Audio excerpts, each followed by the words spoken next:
ನಮಸ್ಕಾರ ಪ್ರೀತಿಯ ವೀಕ್ಷಕರಿಗೆಲ್ಲ ಹವ್ಯಕ ಪಾಕಶಾಲೆಗೆ ಆತ್ಮೀಯವಾದ ಸ್ವಾಗತ. ಇವತ್ತೊಂದು ಗಾರ್ಲಿಕ್ ಫ್ರೈಡ್ ರೈಸನ್ನು ಮತ್ತು ಅದರ ಜೊತೆಗೆ ಕಾಂಬಿನೇಷನ್ ಆಗಿ ಮಾಡುವಂತಹ ಆಲೂ ಮಸಾಲ ಕೂರ್ಮವನ್ನು ಕೂಡ ಹೇಗೆ ಮಾಡೋದು ಅಂತ ನೋಡೋಣ. ರೆಸ್ಟೋರೆಂಟಲ್ಲೆಲ್ಲ ಸಿಗುವಂತೆ ಸ್ಮೋಕಿ ಫ್ಲೇವರಲ್ಲಿ ಫ್ರೈಡ್ ರೈಸನ್ನು ಮನೆಯಲ್ಲೇ ಹೇಗೆ ರೆಡಿ ಮಾಡೋದು ಅಂತ ಇವತ್ತಿನ ವಿಡಿಯೋದಲ್ಲಿ ತೋರಿಸ್ತಾ ಇದ್ದೀನಿ. ಅದರ ಜೊತೆಗೆ ಇದಕ್ಕೆ ಕಾಂಬಿನೇಷನ್ ಆಗಿ ಮಾಡುವಂತಹ ಆಲೂ ಮಸಾಲ ಕೂರ್ಮವನ್ನು ಸಹ ಹೇಗೆ ಮಾಡೋದು ಅಂತ ನೋಡೋಣ ಬನ್ನಿ. ಹಾಗಾದರೆ ಮೊದಲಿಗೆ ನಾವೀಗ ಆಲೂ ಮಸಾಲ ಕೂರ್ಮವನ್ನು ಹೇಗೆ ಮಾಡೋದು ಅಂತ ನೋಡೋಣ. ನಾನಿಲ್ಲಿ ಮೀಡಿಯಂ ಸೈಜಿನ ಆಲೂಗೆಡ್ಡೆಯನ್ನು ಎರಡನ್ನು ತಗೊಂಡಿದ್ದೀನಿ. ಅದರ ಹೊರಗಡೆ ಸಿಪ್ಪೆ ಎಲ್ಲ ತೆಗೆದಾದ ನಂತರ ನಾನಿಲ್ಲಿ ವಿಡಿಯೋದಲ್ಲಿ ತೋರಿಸಿರೋ ಥರ ಹೆಚ್ಕೊಳ್ಳಿ. ಒಂದು ಆಲೂಗೆಡ್ಡೆಯನ್ನು ನೋಡಿ ಈ ಥರ ಉದ್ದಕ್ಕಾಗಿ ಸೀಳ್ಕೊಳ್ಬೇಕು. 3 ಪೀಸಾಗಿ ಕಟ್ ಮಾಡಿದರೆ ಸಾಕು. 3 ಅಥವಾ 4 ಪೀಸು ಸಾಕಾಗುತ್ತೆ ಒಂದು ಆಲೂಗೆಡ್ಡೆಯನ್ನು. ಆದಷ್ಟು ಇದಕ್ಕೆ ಎಷ್ಟು ದೊಡ್ಡದಾಗಿ ಸಿಗುತ್ತೋ ಅಷ್ಟು ದೊಡ್ಡ ಆಲೂಗೆಡ್ಡೆಯನ್ನು ಬಳಕೆ ಮಾಡ್ಕೊಳ್ಳಿ. ತುಂಬಾ ಚೆನ್ನಾಗಿ ಫ್ರೈ ಮಾಡೋದಕ್ಕೂ ಬರುತ್ತೆ. ನಾವೀಗ ಇದನ್ನು ಪ್ಯಾನಲ್ಲಿ ಇಟ್ಕೊಂಡು ಫ್ರೈ ಮಾಡ್ಕೊಳ್ಬೇಕು. ತುಂಬ ಸ್ಪೆಷಲ್ ಆಗಿ ನಾನಿಲ್ಲಿ ಮಾಡಿದ್ದೀನಿ, ಈ ಥರನೇ ಮಾಡ್ಕೊಳ್ಳಿ. ಈಗ ಸ್ಟವ್ ಮೇಲೆ ಇಟ್ಟಂತಹ ಪ್ಯಾನ್ ತುಂಬ ಲೋ ಫ್ಲೇಮಲ್ಲೇ ಇಟ್ಕೊಳ್ಳಿ. ಇನ್ನು 2 ಟೇಬಲ್ ಚಮಚ ಎಣ್ಣೆಯನ್ನು ಮೇಲಿಂದ ಹಾಕ್ಕೊಳ್ಬೇಕು. ನಂತರ ನಾವು ಮಾಡಿ ಇಟ್ಕೊಂಡಂತಹ ಈ ಸ್ಲೈಸ್ ಏನಿದೆ ನೋಡಿ, ಆಲೂ ಸ್ಲೈಸ್ ಇದೆಯಲ್ಲ, ಅದನ್ನು ಒಂದೊಂದಾಗಿ ಈ ಥರ ಇಟ್ಕೊಳ್ಬೇಕು. ಇನ್ನು ಲೋ ಫ್ಲೇಮಲ್ಲಿ ಇಟ್ಕೊಂಡು 2 ಬದಿಯನ್ನು ಕೂಡ ಚೆನ್ನಾಗಿ ಇದನ್ನು ಫ್ರೈ ಮಾಡ್ಕೊಳ್ಬೇಕಾಗತ್ತೆ. ಈಗ ಪ್ಯಾನ್ನಲ್ಲಿ ಇಟ್ಟಂತಹ ಈ ಆಲೂಗಡ್ಡೆ ಚೆನ್ನಾಗಿ ಬೇಯ್ತಾ ಇರಲಿ. ಇದು ಬೇಯುವಷ್ಟು ಹೊತ್ತಲ್ಲಿ ನಾವಿಲ್ಲಿ ತರಕಾರಿಗಳನ್ನೆಲ್ಲ ಹೆಚ್ಕೊಳ್ಳೋಣ. ನಾನಿಲ್ಲಿ 2 ಕ್ಯಾಪ್ಸಿಕಮ್ 2 ಕಲರ್ದು ತೊಗೊಂಡಿದ್ದೀನಿ. ಅದರಲ್ಲಿ ಅರ್ಧ ಆಗುವಷ್ಟು ಒಮ್ಮೆಗೆ ಸಾಕಾಗುತ್ತೆ ಹೋಳು. ಅದನ್ನು ನೋಡಿ ವಿಡಿಯೋದಲ್ಲಿ ತೋರಿಸಿರುವ ಥರ ಟ್ರಯಾಂಗಲ್ ಶೇಪಲ್ಲಿ ನೋಡಿ ತ್ರಿಕೋನ ಆಕೃತಿಯಲ್ಲಿ ಹೀಗೆ ಕಟ್ ಮಾಡ್ಕೊಳ್ಳಿ ಪ್ರತಿಯೊಂದನ್ನು ಸಹ. ಕ್ಯಾಪ್ಸಿಕಮ್ ಸಿಕ್ಕಿದ್ರೆ 3 ಕಲರಿದ್ದು ಸಹ ಬಳಕೆ ಮಾಡ್ಕೊಳ್ಬೋದು. ನಂತರ ಇಲ್ಲಿ ಮೀಡಿಯಂ ಸೈಜಿನ ಒಂದು ಈರುಳ್ಳಿಯನ್ನು ನೋಡಿ ಈ ಥರ ದೊಡ್ಡಕ್ಕಾಗಿ ಹೆಚ್ಕೊಳ್ಬೇಕು.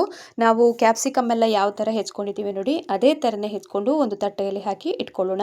ನಂತರ ಇಲ್ಲಿ ಟೊಮೆಟೊವನ್ನು 3 ಮೀಡಿಯಂ ಸೈಜಿನ ಟೊಮೆಟೊವನ್ನು ಸಹ ತುಂಬ ಸಣ್ಣಗೆ ಹೆಚ್ಕೊಂಡು ಇಟ್ಕೊಂಡಿದ್ದೀನಿ. ಇದನ್ನು ಸಹ ಒಂದು ತಟ್ಟೆಗೆ ಹಾಕಿ ಸಪ್ರೇಟಾಗಿ ಇಟ್ಕೊಳ್ಳೋಣ. ನಂತರ ಇಲ್ಲಿ ಸ್ಟವ್ ಮೇಲೆ ಇಟ್ಟಂತಹ ಈ ಆಲೂಗೆಡ್ಡೆ ಏನಿದೆ ನೋಡಿ 2 ಕಡೆ ಕೂಡ ಚೆನ್ನಾಗಿ ಬೆಂದಿದೆ. ಆಗಾಗ ನೋಡ್ತಾ ಇರಬೇಕಾಗತ್ತೆ. ಇದಕ್ಕೆ ಇನ್ನೊಮ್ಮೆ ಟರ್ನ್ ಮಾಡಿ ಹಾಕ್ಕೊಳ್ಳಿ. ಚೆನ್ನಾಗಿ ಬೆಂದಿದೆಯೋ ಇಲ್ಲೋ ಅಂತ ಒಮ್ಮೆ ಚೆಕ್ ಮಾಡ್ಕೊಳ್ಬೋದು. ನಂತರ ಇದಕ್ಕೆ ಮೇಲಿಂದ ಸ್ವಲ್ಪ ಪೆಪ್ಪರ್ ಪೌಡ್ರ್ ಇದೆಯಲ್ಲ, ಬ್ಲ್ಯಾಕ್ ಪೆಪ್ಪರ್ ಪೌಡರ್, ಅದನ್ನು ಒಂದು ಸ್ವಲ್ಪ ಸ್ಪ್ರಿಂಕಲ್ ಮಾಡ್ಕೊಳ್ಬೇಕು. ನಂತರ ಸ್ವಲ್ಪ ಉಪ್ಪನ್ನು, ಸಾಲ್ಟನ್ನು ಇಲ್ಲಿ ಮೇಲಿಂದ ಉದುರಿಸ್ತಾ ಇದ್ದೀನಿ. ನೀವು ಇದನ್ನು ಬೇಕು ಅಂತಂದರೆ ಸಂಜೆ ಸ್ನ್ಯಾಕ್ಸಿಗೆ ಹೀಗೇನೂ ತಿನ್ಬೋದು. ತುಂಬಾ ಸೂಪರ್ ಆಗಿರುತ್ತೆ. ಮಕ್ಕಳಿಗೆಲ್ಲ ತುಂಬ ಇಷ್ಟಪಟ್ಟು ತಿಂತಾರೆ. ಈಗಾಗಲೇ ಆಲೂಗಡ್ಡೆ ಕೂಡ ಚೆನ್ನಾಗಿ ಬೆಂದಿರುತ್ತೆ. ಒಮ್ಮೆ ಇದನ್ನು ಉಪ್ಪು ಆಮೇಲೆ ಪೆಪ್ಪರ್ ಪೌಡ್ರೆಲ್ಲ ನಾವು ಹಾಕಿದ್ದೀವಲ್ಲ, ಹಾಕಿ ಆದ ನಂತರ ಇದನ್ನೊಮ್ಮೆ ಮಿಕ್ಸ್ ಮಾಡ್ಕೊಳ್ಳೋಣ. ಇನ್ನು ಸರಿಯಾಗಿ ಬೆಂದಿದೆಯೋ ಇಲ್ವೋ ಅಂತ ಒಮ್ಮೆ ಚಾಕುವಲ್ಲಿ ಹಾಕಿ ಈ ಥರ ಚುಚ್ಚಿ ಚೆಕ್ ಮಾಡ್ಕೊಳ್ಳಿ. ಆವಾಗ ನಿಮಗೆ ಗೊತ್ತಾಗುತ್ತೆ. ಬೆಂದಿಲ್ಲ ಅಂತಂದರೆ ಮತ್ತೆ 2 ನಿಮಿಷಗಳ ಕಾಲ ಸ್ಟವ್ವಲ್ಲಿ ಇಟ್ಟು ಬೇಯಿಸ್ಕೊಳ್ಳಿ ಅಥವಾ ಫ್ರೈ ಮಾಡ್ಕೊಳ್ಳಿ ಎಣ್ಣೆಯಲ್ಲಿ. ಈಗಾಗಲೇ ಸರಿಯಾಗಿ ಬೆಂದಿದೆ ಇದು. ಇನ್ನು ಇದನ್ನು ಕಟ್ ಮಾಡ್ಕೊಳ್ಳೋಣ. ಇನ್ನು ಚೆನ್ನಾಗಿ ಫ್ರೈ ಆಗಿರುವಂತಹ ಈ ಆಲೂ ಸ್ಲೈಸನ್ನು ನಾವೀಗ ಕಟ್ ಮಾಡ್ಕೊಳ್ಳೋಣ. ಒಂದು ಆಲೂ ಸ್ಲೈಸನ್ನು ಯಾವ ಥರ ಕಟ್ ಮಾಡೋದು ಅಂತ ತೋರಿಸ್ತೀನಿ ನೋಡಿ. ಹೀಗೆ ಕಟ್ ಮಾಡ್ಕೊಳ್ಳಿ. ವಿಡಿಯೋದಲ್ಲಿ ತೋರಿಸಿರೋ ಥರ ಚೆನ್ನಾಗಿ ಪೀಸ್ ಮಾಡೋದಕ್ಕೂ ಬರುತ್ತೆ. ನಿಮಗೆ ಸರಿಯಾಗಿ ಬೆಂದಿಲ್ಲ ಅಂತಂದರೆ ಕಟ್ ಮಾಡೋದಕ್ಕೂ ಕಷ್ಟ ಆಗುತ್ತೆ. ಅದಕ್ಕೋಸ್ಕರ ಚೆನ್ನಾಗಿ ಬೇಯಿಸ್ಕೊಳ್ಳಿ. ನೋಡಿ ಈ ಥರ ಕಟ್ ಮಾಡ್ಕೊಳ್ಳಿ. ಪ್ರತಿಯೊಂದು ಆಲೂ ಸ್ಲೈಸನ್ನು ಸಹ ಅದೇ ರೀತಿಯಾಗಿ ಕಟ್ ಮಾಡಿಕೊಂಡು ಇಟ್ಕೊಳ್ಳೋಣ. ಆಲೂಗಡ್ಡೆಯನ್ನು ಸಹ ಕಟ್ ಮಾಡಿದ್ದಾಗಿದೆ. ಪ್ರತಿಯೊಂದು ತರಕಾರಿ ಆಗಿರಬಹುದು, ಆಲೂಗೆಡ್ಡೆ ಆಗಿರ್ಬೋದು, ಎಲ್ಲವನ್ನು ಸಹ ಕಟ್ ಮಾಡಿದ್ದಾಗಿದೆ. ಕ್ಯಾಪ್ಸಿಕಮ್ಮು, ಟೊಮೆಟೊ ಎಲ್ಲ ಸೈಡಲ್ಲಿ ಇಟ್ಕೊಳ್ಳೋಣ. ನಂತರ ಅದೇ ಪ್ಯಾನನ್ನು ಬಿಸಿಗೆ ಇಟ್ಕೊಂಡಿದ್ದೀನಿ. ಅದರಲ್ಲಿ 1 ಟೇಬಲ್ ಚಮಚ ಆಗುವಷ್ಟು ಎಣ್ಣೆಯನ್ನು ಹಾಕ್ತಾ ಇದ್ದೀನಿ. ನಂತರ ಇದಕ್ಕೆ ಹಾಕುವಂಥದ್ದು ಸ್ವಲ್ಪ ಸಣ್ಣದಾಗಿ ಜಜ್ಜಿರುವಂತಹ ಶುಂಠಿಯನ್ನು ಹಾಕ್ತಾ ಇದ್ದೀನಿ ಇಲ್ಲಿ. ನಂತರ ಇದಕ್ಕೆ ಬೆಳ್ಳುಳ್ಳಿಯನ್ನು ಹಾಕ್ಕೊಳ್ಬೇಕು. 1 ಚಮಚ ಆಗುವಷ್ಟು ಬೆಳ್ಳುಳ್ಳಿ ಪೇಸ್ಟನ್ನು ಮಾಡಿ ಇಟ್ಕೊಂಡಿದ್ದೆ, ಅದನ್ನೇ ಹಾಕ್ಕೊಳ್ಳಿ. ಉರಿಯನ್ನು ಆದಷ್ಟು ಕಮ್ಮಿ ಉರಿಯಲ್ಲಿ ಇಟ್ಕೊಂಡು ಇದನ್ನು ಫ್ರೈ ಮಾಡ್ಕೊಳ್ಳಿ. ಶುಂಠಿ ಆಗಿರಬಹುದು, ಹಾಕಿರುವಂತಹ ಬೆಳ್ಳುಳ್ಳಿ ಎಲ್ಲ ಚೆನ್ನಾಗಿ ಬಾಡಬೇಕು. ನಂತರ ಇದಕ್ಕೆ ನಾವು ಕಟ್ ಮಾಡಿರುವಂತಹ ಈರುಳ್ಳಿಯನ್ನು ಸಹ ಒಟ್ಟಿಗೆ ಹಾಕ್ಕೊಂಡು ಫ್ರೈ ಮಾಡ್ಕೊಳ್ಬೇಕು. ಈರುಳ್ಳಿ ಕೂಡ ಹಾಗೆಯೇ ಇದನ್ನು ಒಂದು ಸ್ವಲ್ಪ ಹಸಿ ವಾಸನೆ ಹೋಗೋ ತನಕ ಬಾಡಿಸ್ಕೊಳ್ಬೇಕಾಗುತ್ತೆ. ಬಾಡಿಸಿ ಆದ ನಂತರ ಸಣ್ಣದಾಗಿ ಹೆಚ್ಚಿರುವಂತಹ ಟೊಮೆಟೊವನ್ನು ಸಹ ಹಾಕ್ಕೊಳ್ತಾ ಇದ್ದೀನಿ. ಇನ್ನು ಹಾಕಿರುವಂತಹ ಈ ಟೊಮೆಟೊ ಚೆನ್ನಾಗಿ ಇದು ಬೇಯಬೇಕು. ಅದಕ್ಕೋಸ್ಕರ ಮುಚ್ಚಳವನ್ನು ಮುಚ್ಚಿ ತುಂಬ ಲೋ ಫ್ಲೇಮಲ್ಲಿ ಇಟ್ಕೊಂಡು ಬೇಯಿಸ್ಕೊಳ್ತೀನಿ. 1-2 ನಿಮಿಷಗಳ ಕಾಲ ಬೆಂದಾದ ನಂತರ ತೆಗೆದು ತೋರಿಸ್ತಾ ಇರುವಂಥದ್ದು. ಈಗ ನೋಡಿ ಆಲ್ಮೋಸ್ಟ್ ಇದು ಬೆಂದಿದೆ. ಚೆನ್ನಾಗಿ ಮ್ಯಾಶ್ ಮಾಡ್ಕೊಳ್ಬೋದು ಇದನ್ನು ಸೌಟಲ್ಲಿ. ನಂತರ ಇದಕ್ಕೆ ಒಂದು ಸ್ವಲ್ಪ ನೀರನ್ನು ಆ್ಯಡ್ ಮಾಡ್ಕೊಳ್ತಾ ಇದ್ದೀನಿ. ನೀರನ್ನು ಹಾಕಿ ಆದ ನಂತರ ಇದಕ್ಕೆ ನಾವೀಗ ಹಾಕುವಂಥದ್ದು ನಾವು ಕಟ್ ಮಾಡಿರುವಂತಹ ಕ್ಯಾಪ್ಸಿಕಮ್ ಏನಿದೆ ನೋಡಿ ಅದನ್ನು ಹಾಕ್ಕೊಳ್ಬೇಕು. ಕ್ಯಾಪ್ಸಿಕಮ್ಮನ್ನು ನಾವೀಗ ಹಾಕಿ ಆದ ನಂತರನೂ ಬೇಯಿಸ್ಕೊಳ್ಬೇಕು. ಚೆನ್ನಾಗಿ ಮುಚ್ಚಳವನ್ನು ಮುಚ್ಚಿಯೇ ಬೇಯಿಸಿ ಆವಾಗ ನಿಮಗೆ ಬೇಗನೆ ಬೆಂದು ಸಿಗುತ್ತೆ. ಈಗಾಗಲೇ 1 ನಿಮಿಷದಿಂದ 2 ನಿಮಿಷಗಳ ಕಾಲ ಬೇಯೋದಕ್ಕೆ ಹಾಗೇನೆ ಬಿಡೋಣ. ಈಗ ಅದು ಬೇಯುವಷ್ಟು ಹೊತ್ತಲ್ಲಿ ಇಲ್ಲಿ ಕಾರ್ನ್‌ಫ್ಲೋರನ್ನು 1 ಸ್ಪೂನ್ ಆಗುವಷ್ಟು ಒಂದು ಸಣ್ಣ ಬೌಲಲ್ಲಿ ತಗೊಳ್ತಾ ಇದ್ದೀನಿ. ಅದಕ್ಕೆ ಈಗ ಒಂದು ಸ್ವಲ್ಪ ನೀರನ್ನು ಹಾಕ್ಕೊಂಡು ಚೆನ್ನಾಗಿ ಇದನ್ನು ಮಿಕ್ಸ್ ಮಾಡ್ಕೊಳ್ಳೋಣ. ಥಿಕ್ನೆಸ್ಸಿಗೋಸ್ಕರ ಇಲ್ಲಿ ಕಾರ್ನ್‌ಫ್ಲೋರನ್ನು ಹಾಕ್ತಾ ಇದ್ದೀನಿ. ಈಗ ಇವನ್ನು ಮಿಕ್ಸ್ ಮಾಡ್ಕೊಂಡಾದ ನಂತರ ಒಂದು ಸೈಡಲ್ಲಿ ಇಟ್ಕೊಳ್ತೀನಿ. ನಂತರ ಈಗ ಸ್ಟವ್ ಮೇಲೆ ಇಟ್ಟಂತಹ ತರಕಾರಿ ಕೂಡ ಹಾಗೆಯೇ ಹಾಕಿರುವಂತಹ ಕ್ಯಾಪ್ಸಿಕಮ್ ಎಲ್ಲ ಚೆನ್ನಾಗಿ ಬೆಂದಿರುತ್ತೆ. ನಂತರ ಇದಕ್ಕೆ ಹಾಕುವಂತಹ ಮಸಾಲೆಗಳನ್ನೆಲ್ಲ ಒನ್ ಬೈ ಒನ್ ನೋಡ್ತಾ ಬರೋಣ. ಮೊಟ್ಟ ಮೊದಲಿಗೆ ಇಲ್ಲೀಗ ಒಂದು 1/4 ಚಮಚ ಆಗುವಷ್ಟು ಬ್ಲ್ಯಾಕ್ ಪೆಪ್ಪರನ್ನು ಹಾಕ್ತಾ ಇದ್ದೀನಿ. ಆಮೇಲೆ ಒಂದು 1/4 ಚಮಚ ಆಗುವಷ್ಟು ಅರಿಶಿನ ಪುಡಿಯನ್ನು ಹಾಕಿದ್ದೀನಿ. ಇನ್ನು 1 ಚಮಚ ಆಗುವಷ್ಟು ಚಿಲ್ಲಿ ಪೌಡರನ್ನು ಇಲ್ಲಿ ಹಾಕ್ಕೊಳ್ಬೇಕು. ನಂತರ ಈಗ ಜೀರಿಗೆ ಪುಡಿಯನ್ನು ಹಾಕಿದ್ದೀನಿ. ನಂತರ ಟೊಮೆಟೊ ಸಾಸನ್ನು 1 ಚಮಚ ಆಗುವಷ್ಟು ಹಾಕ್ಕೊಳ್ಬೇಕು. ನಂತರ ರುಚಿಗೆ ತಕ್ಕಷ್ಟು ಉಪ್ಪನ್ನು ಹಾಕ್ಕೊಂಡು ಸರಿಯಾಗಿ ಇದನ್ನು ಮಿಕ್ಸ್ ಮಾಡ್ಕೊಳ್ಳೋಣ. ಮಿಕ್ಸ್ ಮಾಡಿ ಆದ ನಂತರ ನಾವಾಗಲೇ ಕಾರ್ನ್‌ಫ್ಲೋರ್ನ ಮಿಶ್ರಣ ಏನು ಮಾಡಿ ಇಟ್ಕೊಂಡಿದ್ದೀವಲ್ಲ ಸೈಡಲ್ಲಿ, ಅದನ್ನು ಈಗ ಇದಕ್ಕೆ ಹಾಕ್ಕೊಳ್ಬೇಕು. ಇದನ್ನು ಹಾಕಬೇಕಾದ್ರೆ ಗಮನ ಇಲ್ಲಿ ತುಂಬ ಲೋ ಫ್ಲೇಮಲ್ಲೇ ಇದನ್ನು ಹಾಕ್ಕೊಳ್ಬೇಕಾಗತ್ತೆ. ಹಾಕಿದ ನಂತರ ಗಟ್ಟಿ ಆಗೋಗುತ್ತೆ. ಈಗಾಗಲೇ ಒಂದು ಸ್ವಲ್ಪ ನೀರನ್ನು ಸಹ ಹಾಕ್ಕೊಂಡಿದ್ದೀನಿ. ಇನ್ನು ಸರಿಯಾಗಿ ಮಿಕ್ಸ್ ಮಾಡ್ಕೊಳ್ಬೇಕು. ಚೆನ್ನಾಗಿ ಮಿಕ್ಸ್ ಮಾಡಿ ಆದ ನಂತರ ಒಂದು ಕುದಿ ಬರೋದಕ್ಕೆ ಬಿಡಬೇಕಾಗತ್ತೆ. ನಂತರ ನಾವು ಕಟ್ ಮಾಡಿ ಇಟ್ಟಂತಹ ಆಲೂ ಏನಿದೆ ನೋಡಿ, ಫ್ರೈ ಮಾಡಿ ಇಟ್ಕೊಂಡಿರ್ತೀವಲ್ಲ, ಅದನ್ನು ಕಟ್ ಮಾಡಿದ್ದನ್ನು ಈಗ ಹಾಕ್ತಾ ಇದ್ದೀನಿ. ಈ ಆಲೂ ಸ್ಲೈಸನ್ನು ಹಾಕಿ ಆದ ನಂತರ ಸರಿಯಾಗಿ ಮಿಕ್ಸ್ ಮಾಡ್ಕೊಳ್ಬೇಕು. ಆಮೇಲೆ ಒಂದು ಕುದಿ ಬಂದರೆ ಸಾಕಾಗುತ್ತೆ. ಇನ್ನು ನಿಮಗೆ ಉಪ್ಪು ಎಲ್ಲ ಕಡಿಮೆ ಆಯಿತು ಅಂತಂದರೆ ಲಾಸ್ಟಲ್ಲಿ ಹಾಕ್ಕೊಳ್ಬೋದು. ಈಗಾಗಲೇ ಸರಿಯಾಗಿ ಮಿಕ್ಸ್ ಮಾಡ್ಕೊಂಡಿದ್ದೀನಿ. ಇದೀಗ ರೆಡಿಯಾಗಿದೆ. ಇನ್ನು ಕೊನೆಯಲ್ಲಿ ಸಣ್ಣದಾಗಿ ಹೆಚ್ಚಿರುವಂತಹ ಕೊತ್ತಂಬರಿ ಸೊಪ್ಪನ್ನು ಹಾಕಿದರೆ ಗಾರ್ಲಿಕ್ ಫ್ರೈಡ್ ರೈಸಿಗೆ ಮಾಡುವಂತಹ ಕಾಂಬಿನೇಷನ್ ಕೂಡ ಈಗಾಗಲೇ ರೆಡಿಯಾಗಿದೆ. ಇದನ್ನು ತೆಗೆದು ಒಂದು ಸೈಡಲ್ಲಿ ಇಟ್ಕೊಳ್ಳೋಣ. ನಂತರ ಈಗ ಇಲ್ಲಿ ಗಾರ್ಲಿಕ್ ಫ್ರೈಡ್ ರೈಸನ್ನು ಹೇಗೆ ಮಾಡೋದು ಅಂತ ನೋಡೋಣ ಬನ್ನಿ. ಇಲ್ಲಿ ಮೊದಲಿಗೆ ನಾನೀಗ ಅಕ್ಕಿಯನ್ನು ನೆನೆ ಹಾಕ್ಕೊಳ್ಬೇಕು. ನಾನಿಲ್ಲಿ ತಗೊಂಡಿರುವಂತಹ ಲೋಟೆಯಲ್ಲಿ 2 ಲೋಟ ಆಗುವಷ್ಟು ಬಾಸುಮತಿ ಅಕ್ಕಿಯನ್ನು 1 ಗಂಟೆಗಳ ಕಾಲ ನೆನೆಸಿದ್ದೆ. ತುಂಬ ಚೆನ್ನಾಗಿ ತೊಳ್ಕೊಳ್ಳಿ ಫಸ್ಟಿಗೆ. ಆಮೇಲೆ ನೋಡಿ ಎಷ್ಟು ಚೆನ್ನಾಗಿ ನೆಂದಿದೆ ಅಂತಂದರೆ 1 ಗಂಟೆಗಳ ಕಾಲ ನೆಂದ ನಂತರವೇ ಈಗ ನಾನು ತೋರಿಸ್ತಾ ಇದ್ದೀನಿ. ಈ ಫ್ರೈಡ್ ರೈಸ್ ಎಲ್ಲ ಮಾಡ್ಕೊಳ್ಬೇಕಾದ್ರೆ ಬಾಸುಮತಿ ಅಕ್ಕಿಯನ್ನು ಈ ಥರ ನೆನೆಸಿ ಮಾಡೋದ್ರಿಂದ ಅನ್ನ ಕೂಡ ಅಷ್ಟೇ ಚೆನ್ನಾಗಿ ಉದುರಾಗಿ ಬರುತ್ತೆ. ಇನ್ನು ಈ ನೆನೆಸಿರುವಂತಹ ಈ ಬಾಸುಮತಿ ರೈಸನ್ನು ಕುಕ್ಕರಲ್ಲಿ ಹಾಕಿ ಚೆನ್ನಾಗಿ ಬೇಯಿಸ್ಕೊಳ್ಳೋಣ. ನಾನೀಗ ಕುಕ್ಕರಲ್ಲಿ ಹಾಕುವಾಗಲೂ ಅಷ್ಟೇ ನೀರಿನ ಪ್ರಮಾಣವನ್ನು ನೀವು ಗಮನಿಸಬೇಕಾಗತ್ತೆ. ನಾನಿಲ್ಲಿ ತಗೊಂಡಿರುವಂತಹ 2 ಲೋಟ ಆಗುವಷ್ಟು ಅಕ್ಕಿಗೆ 3 ಲೋಟ ಆಗುವಷ್ಟು ನೀರನ್ನು ಹಾಕ್ತಾ ಇದ್ದೀನಿ. ಅಂದರೆ ಸರಿಸುಮಾರು 1 ಲೋಟ ಬಾಸುಮತಿ ಅಕ್ಕಿಗೆ 1.5 ಲೋಟ ಆಗುವಷ್ಟು ನೀರನ್ನು ಹಾಕಿ ಕರೆಕ್ಟ್ ಆಗುತ್ತೆ. ಅಕ್ಕಿ ಕೂಡ ಹಾಗೆಯೇ ತುಂಬ ಚೆನ್ನಾಗಿ ಅನ್ನ ಬೆಂದು ಸಿಗುತ್ತೆ ನಿಮಗೆ. ಅದಕ್ಕಿಂತ ಜಾಸ್ತಿ ಹಾಕೋದಕ್ಕೆ ಅಂತ ಹೋಗಬೇಡಿ. ಈ ಫ್ರೈಡ್ ರೈಸಿಗೆಲ್ಲ ಅನ್ನ ಉದುರಾಗಿ ಆಗಬೇಕು ಅಂತಂದರೆ ಈ ಥರನೇ ಮಾಡಿಕೊಡಿ. ಇನ್ನೀಗ ಲಿಡ್ಡನ್ನು ಕ್ಲೋಸ್ ಮಾಡಿ 2 ಸೀಟಿ ಬರುವಷ್ಟು ಹೊತ್ತು ನಾವಿದನ್ನು ಬೇಯಿಸ್ಕೊಳ್ಳೋಣ ಸ್ಟವ್ ಮೇಲೆ ಇಟ್ಕೊಂಡು.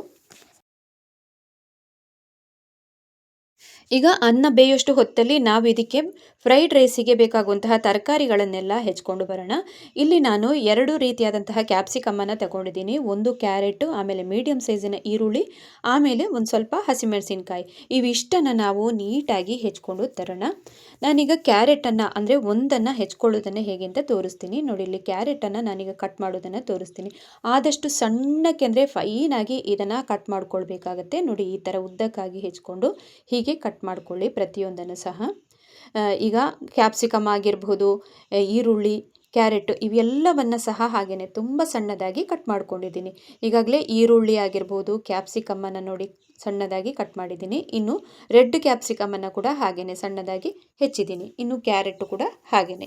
ಇನ್ನು ಕೊನೆಯದಾಗಿ ಇದಕ್ಕೆ ಹಸಿಮೆಣಸಿನಕಾಯಿ ಬೇಕಾಗುತ್ತೆ. ನಾನಿಲ್ಲಿ 3 ಹಸಿಮೆಣಸಿನಕಾಯನ್ನು ಸಣ್ಣದಾಗಿ ಅದನ್ನು ಸಹ ಕಟ್ ಮಾಡಿಕೊಂಡು ಇಟ್ಕೊಂಡಿದ್ದೀನಿ. ಇನ್ನು ಕುಕ್ಕರಲ್ಲಿ ನಾವು ಬೇಯೋದಕ್ಕೆ ಇಟ್ಟಂತಹ ಅನ್ನ ಕೂಡ ಹಾಗೆಯೇ 2 ಸೀಟಿ ಕೂಗಿಸಿದ್ದೀನಿ. ಚೆನ್ನಾಗಿ ಇದು ಕೂಡ ಬೆಂದು ರೆಡಿಯಾಗಿದೆ. ಇನ್ನು ಇದನ್ನು ತಣ್ಣಗಾಗೋದಕ್ಕೆ ಬಿಡಬೇಕಾಗತ್ತೆ. ಪ್ರತಿ ಸಲನೂ ಅಷ್ಟೇ ನಾವು ಪಲಾವ್ ಮಾಡುವಾಗ ಆಗಿರಬಹುದು, ಅಥವಾ ಘೀ ರೈಸ್ ಆಗಲಿ, ಜೀರಾ ರೈಸ್ ಇರಬಹುದು, ಈ ಥರ ಫ್ರೈಡ್ ರೈಸ್ ಎಲ್ಲ ಮಾಡ್ಕೊಳ್ಬೇಕಾದ್ರೆಲ್ಲ ಅನ್ನವನ್ನು ನೋಡಿ ಈ ಥರ ತುಂಬ ತಣ್ಣಗಾಗಿ ಮಾಡ್ಕೊಳ್ಬೇಕು. ನೀವು ಎಷ್ಟು ನಿಮಗೆ ತಣ್ಣಗಾಗಿ ಸಿಗುತ್ತೋ ಅಷ್ಟೇ ಚೆನ್ನಾಗಿ ರಿಸಲ್ಟ್ ಕೂಡ ಸಿಗುತ್ತೆ. ನೀವು ಮುಂಚಿನ ದಿವಸ ರಾತ್ರಿ ನೀವು ಮಾಡಿದರೆ ಬೆಳಗ್ಗೆಗೆ ಕೂಡ ಉಪಯೋಗ ಮಾಡ್ಕೊಳ್ಬೋದು. ಅಥವಾ ಹೀಗೆ ಅದೇ ದಿವಸ ಮಾಡ್ತೀರಿ ಅಂತಾದರೆ ಈ ಥರ ತಣ್ಣಗಾಗೋದಕ್ಕೆ ಬಿಡಬೇಕಾಗುತ್ತೆ. ಒಂದು 1/4 ಗಂಟೆಗಳ ಕಾಲ ಆದರೂ ಈ ಥರ ಹರಡಿಕೊಂಡು ತಣ್ಣಗಾಗೋದಕ್ಕೆ ಬಿಡೋಣ. ಇನ್ನೂ ಚೆನ್ನಾಗಿ ಇದು ಬೆಂದಿರುತ್ತೆ. ನೋಡಿ ನಾನಿಲ್ಲಿ ತಗೊಂಡಿರುವಂಥದ್ದು ದಾವತ್ನವರದ್ದು ಪಲಾವ್ ರೈಸ್ ಅಥವಾ ಪಲಾವು ಬಾಸುಮತಿ ರೈಸನ್ನು ತಗೊಂಡಿದ್ದೀನಿ. ಇನ್ನು ಒಂದು ದೊಡ್ಡ ಪ್ಯಾನನ್ನು ಬಿಸಿಗೆ ಇಟ್ಕೊಂಡು ಅದಕ್ಕೆ ಕಡಿಮೆ ಅಂದರೂ 2 ಟೇಬಲ್ ಚಮಚ ಆಗುವಷ್ಟು ಎಣ್ಣೆಯನ್ನು ಇಲ್ಲಿ ಮೇಲಿಂದ ಹಾಕ್ಕೊಳ್ತಾ ಇದ್ದೀನಿ. ನಂತರ ಇದಕ್ಕೆ ಹಾಕುವಂಥದ್ದು ಸಣ್ಣದಾಗಿ ಕಟ್ ಮಾಡಿರುವಂತಹ ಹಸಿ ಶುಂಠಿಯನ್ನು ಹಾಕಬೇಕು. ಇನ್ನು ಸಣ್ಣದಾಗಿ ಜಜ್ಜಿ ಕಟ್ ಮಾಡಿರುವಂತಹ ಬೆಳ್ಳುಳ್ಳಿಯನ್ನು ಸಹ ಹಾಕ್ಕೊಂಡಿದ್ದೀನಿ. ಇನ್ನು ತುಂಬ ಹೈ ಫ್ಲೇಮಲ್ಲೇ ಇಟ್ಕೊಂಡು ಇದನ್ನು ಫ್ರೈ ಮಾಡ್ಕೊಳ್ಬೇಕಾಗತ್ತೆ. ನಿಮಗೆ ಸ್ಮೋಕಿ ಫ್ಲೇವರ್ ಬರಬೇಕು ಅಂತಂದರೆ ಈ ಥರನೇ ಫ್ರೈ ಮಾಡ್ಕೊಳ್ಳಿ. ತುಂಬ ಅಂದರೆ ತುಂಬ ಚೆನ್ನಾಗಿ ಫ್ರೈಡ್ ರೈಸ್ ಕೂಡ ರೆಡಿ ಆಗುತ್ತೆ. ಈಗಾಗಲೇ ನೋಡಿ ಚೆನ್ನಾಗಿ ಬಾಡಿಸ್ಕೊಂಡಿದ್ದೀನಿ. ಈಗಾಗಲೇ ಸಾಕಿದು ಬಾಡಿದ್ದು. ನಂತರ ಇದಕ್ಕೆ ಹಾಕುವಂಥದ್ದು ನಾವು 1 ಬೈ 1 ನೋಡ್ತಾ ಹೋಗೋಣ. ನಾವಾಗಲೇ ಕಟ್ ಮಾಡಿ ಇಟ್ಟಂತಹ ಹಸಿಮೆಣಸಿನಕಾಯನ್ನು ಮೊಟ್ಟ ಮೊದಲಿಗೆ ಹಾಕ್ಕೊಳ್ಬೇಕು. ಹಸಿಮೆಣಸಿನಕಾಯಿ ಕೂಡ ಹಾಗೆಯೇ ನಿಮಗೆ ಖಾರಕ್ಕೆ ಅನುಗುಣವಾಗಿ ಹಾಕ್ಕೊಳ್ಳಿ. ತುಂಬ ಸಣ್ಣದಾಗಿಂತ ಕಟ್ ಮಾಡೋದಂತ ಬೇಕಿಲ್ಲ. ಮೀಡಿಯಮಲ್ಲಿ ಕಟ್ ಮಾಡಿಕೊಂಡು ಹಾಕ್ಕೊಂಡಿದ್ದೀನಿ. ಈಗ ಅದು ಫ್ರೈ ಮಾಡಿ ಆದಮೇಲೆ ಇಲ್ಲಿ ಸಣ್ಣದಾಗಿ ಹೆಚ್ಚಿರುವಂತಹ ಈರುಳ್ಳಿಯನ್ನು ಸಹ ಹಾಕ್ಕೊಳ್ಬೇಕು. ಇನ್ನು ಈರುಳ್ಳಿಯನ್ನು ಹಾಕಿ ಆದ ನಂತರನೂ ಸ್ವಲ್ಪ ಹಸಿ ವಾಸನೆ ಹೋಗೋ ತನಕ ಬಾಡಿಸ್ಕೊಳ್ಬೇಕಾಗತ್ತೆ. ನೆನಪಿರಲಿ, ಇವೆಲ್ಲವನ್ನು ನಾವು ಹೈ ಫ್ಲೇಮಲ್ಲೇ ಇಟ್ಕೊಂಡು ಮಾಡಿದ್ರೆ ತುಂಬ ಚೆನ್ನಾಗಿ ಬರುತ್ತೆ. ಸ್ಮೋಕಿ ಫ್ಲೇವರ್ ಬೇಕು ಅನ್ನೋರು ಮಾತ್ರ ಹೀಗೆ ಮಾಡ್ಕೊಳ್ಳಿ. ಇಲ್ಲ ಅಂತಂದರೆ ಮೀಡಿಯಂ ಊರಿನಲ್ಲಿ ಇಟ್ಕೊಂಡು ಮಾಡ್ಕೊಳ್ಬೋದು. ಈಗಾಗಲೇ ಈರುಳ್ಳಿ ಕೂಡ ಚೆನ್ನಾಗಿ ಫ್ರೈ ಮಾಡಿದ್ದಾಗಿದೆ. ಇನ್ನು ಬಾಕಿ ಉಳಿದಿರುವಂತಹ ತರಕಾರಿಗಳನ್ನೆಲ್ಲ ಒಟ್ಟಿಗೆ ಹಾಕ್ಕೊಳ್ತಾ ಇದ್ದೀನಿ. ಸಣ್ಣದಾಗಿ ಕಟ್ ಮಾಡಿರುವಂತಹ ಕ್ಯಾಪ್ಸಿಕಮ್ಮು, ಆಮೇಲೆ ಕ್ಯಾರೆಟ್. ನಿಮಗೆ ಕಲರ್ ಬೇಕಿರುವಂಥದ್ದನ್ನು ನೀವು ಚೂಸ್ ಮಾಡ್ಕೊಳ್ಬೋದು. ಯೆಲ್ಲೋ ಕಲರ್ ಸಿಕ್ಕಿತು ಅಂದರೆ ಹಾಕ್ಕೊಳ್ಬೋದು. ತುಂಬಾ ಚೆನ್ನಾಗಿ ಕಲರ್ಫುಲ್ಲಾಗಿ ಬರುತ್ತೆ. ಇನ್ನು ಫ್ರೈಡ್ ರೈಸ್ ಅಂತ ಆಗುವಾಗ ತರಕಾರಿಗಳನ್ನೆಲ್ಲ ಜಾಸ್ತಿ ಬೇಯಿಸೋದಕ್ಕೆ ಅಂತ ಹೋಗಬಾರ್ದು. ಜಸ್ಟ್ ಎಣ್ಣೆಯಲ್ಲೇ ಹೈ ಫ್ಲೇಮಲ್ಲಿ ಬಾಡಿಸಿದ್ರೆ ಸಾಕಾಗುತ್ತೆ. ಅರ್ಧಂಬರ್ಧಂ ಬೇಯಿಸೋದಷ್ಟೇ ಇದನ್ನೆಲ್ಲ. ಈಗಾಗಲೇ ರುಚಿಗೆ ತಕ್ಕಷ್ಟು ಉಪ್ಪನ್ನು ಹಾಕ್ಕೊಳ್ತಾ ಇದ್ದೀನಿ. ಅದರ ಮೇಲಿಂದ ಅರ್ಧ ಚಮಚ ಆಗುವಷ್ಟು ಬ್ಲ್ಯಾಕ್ ಪೆಪ್ಪರನ್ನು ಹಾಕ್ಕೊಳ್ಬೇಕು. ನಂತರ 1 ಚಮಚ ಆಗುವಷ್ಟು ಟೊಮೆಟೊ ಸಾಸನ್ನು ಹಾಕಿ ಆದ ನಂತರ ಇಲ್ಲಿ ಸೋಯಾ ಸಾಸನ್ನು ಕಂಪಲ್ಸರಿಯಾಗಿ ಹಾಕ್ಕೊಳ್ಳಿ. 2 ಚಮಚ ಆಗುವಷ್ಟು ಹಾಕಿದ್ದೀನಿ ಅದನ್ನು ಸಹ. ಈ ಫ್ರೈಡ್ ರೈಸಿಗೆಲ್ಲ ಸೋಯಾ ಸಾಸು ಬೇಕೇ ಬೇಕಾಗುತ್ತೆ. ಈಗ ಇವಿಷ್ಟನ್ನು ಹಾಕಿ ಆದ ನಂತರ ಚೆನ್ನಾಗಿ ಇದನ್ನೊಮ್ಮೆ ಮಿಕ್ಸ್ ಮಾಡ್ಕೊಳ್ಳೋಣ. ಇನ್ನು ಈಗಾಗಲೇ ನಾನು ಹಾಕಿರುವಂತಹ ಟೊಮೆಟೊ ಸಾಸ್ ಆಗಿರ್ಬೋದು, ಸೋಯಾ ಸಾಸ್ ಎಲ್ಲವನ್ನು ಸಹ ನಾನು ಮನೆಯಲ್ಲೇ ರೆಡಿ ಮಾಡಿರ್ತೀನಿ. ನಿಮಗೆ ಬೇಕು ಅಂತಂದರೆ ಕಮೆಂಟ್ ಹಾಕಿ, ಅದನ್ನು ಕೂಡ ರೆಸಿಪಿಯನ್ನು ಶೇರ್ ಮಾಡ್ತೀನಿ. ಈಗಾಗಲೇ ಚೆನ್ನಾಗಿ ಮಿಕ್ಸ್ ಮಾಡಿದ್ದಾಗಿದೆ. ಇನ್ನು ಬೆಂದಿರುವಂತಹ ಬಾಸುಮತಿ ಅನ್ನ ಏನಿದೆ ನೋಡಿ ಅದನ್ನು ಹಾಕಿ, ಇನ್ನು ಈ ಬಾಸುಮತಿ ರೈಸ್ ಏನಿದೆ ನೋಡಿ ಚೆನ್ನಾಗಿ ಕೂಲಾದ ನಂತರನೇ ನಾವೀಗ ಇದಕ್ಕೆ ಮಿಕ್ಸಿಗೆ ಹಾಕ್ಕೊಳ್ಬೇಕು. ತಣ್ಣಗಾಗಿಲ್ಲ ಅಂತಂದರೆ ಎಲ್ಲನೂ ಪುಡಿ ಪುಡಿ ಆಗೋಗುತ್ತೆ. ಅದಕ್ಕೋಸ್ಕರ ಬಿಸಿ ಇರುವಾಗ ಹಾಕುವ ಪ್ರಯತ್ನವನ್ನು ಮಾಡೋದಕ್ಕೆ ಹೋಗಬೇಡಿ. ಈ ಫ್ರೈಡ್ ರೈಸಿಗೆಲ್ಲ ಹಾಕಬೇಕಾದ್ರೆ ಬಾಸುಮತಿ ಅಕ್ಕಿ ತುಂಬ ಚೆನ್ನಾಗಿ ಉದುರುದುರಾಗಿದ್ರೇ ತುಂಬ ಚೆನ್ನಾಗಿ ರಿಸಲ್ಟ್ ಕೂಡ ಬರುತ್ತೆ. ಈಗ ಆಲ್ಮೋಸ್ಟ್ ಚೆನ್ನಾಗಿ ಮಿಕ್ಸ್ ಮಾಡಿ ಆದ ನಂತರ ಇದಕ್ಕೆ ಸಣ್ಣದಾಗಿ ಹೆಚ್ಚಿರುವಂತಹ ಕೊತ್ತಂಬರಿ ಸೊಪ್ಪನ್ನು ಕೂಡ ಉದುರಿಸಿದ್ದೀನಿ. ಈಗಾಗಲೇ ಗಾರ್ಲಿಕ್ ಫ್ರೈಡ್ ರೈಸ್ ಕೂಡ ರೆಡಿಯಾಗಿದೆ ನೋಡಿ. ರೆಸ್ಟೋರೆಂಟಲ್ಲೆಲ್ಲ ಯಾವ ಥರ ಅಥವಾ ಹೋಟ್ಲಲ್ಲೆಲ್ಲ ಯಾವ ಥರ ಸಿಗುತ್ತೆ ನೋಡಿ, ಅದೇ ರೀತಿಯಾಗಿ ಸ್ಮೋಕಿ ಫ್ಲೇವರಲ್ಲಿ ತುಂಬ ಅಂದರೆ ತುಂಬ ಚೆನ್ನಾಗಿ ಬಂದಿರುತ್ತೆ. ನೀವು ಸಹ ಮನೆಯಲ್ಲಿ ಈ 2 ರೆಸಿಪಿಗಳನ್ನು ಟ್ರೈ ಮಾಡಿ ನೋಡಿ. ಹೇಗೆ ಬಂತು ಅಂತ ಕಮೆಂಟ್ ಮೂಲಕ ತಿಳಿಸೋದನ್ನು ಕೂಡ ಮರಿಬೇಡಿ. ಇದಕ್ಕೆ ಕಾಂಬಿನೇಷನ್ ಆಗಿ ಮಾಡಿರುವಂತಹ ಆಲೂ ಕೂರ್ಮ ಸಹ ಹಾಗೆಯೇ ತುಂಬಾ ರುಚಿಯಾಗಿ ಬಂದಿರುತ್ತೆ.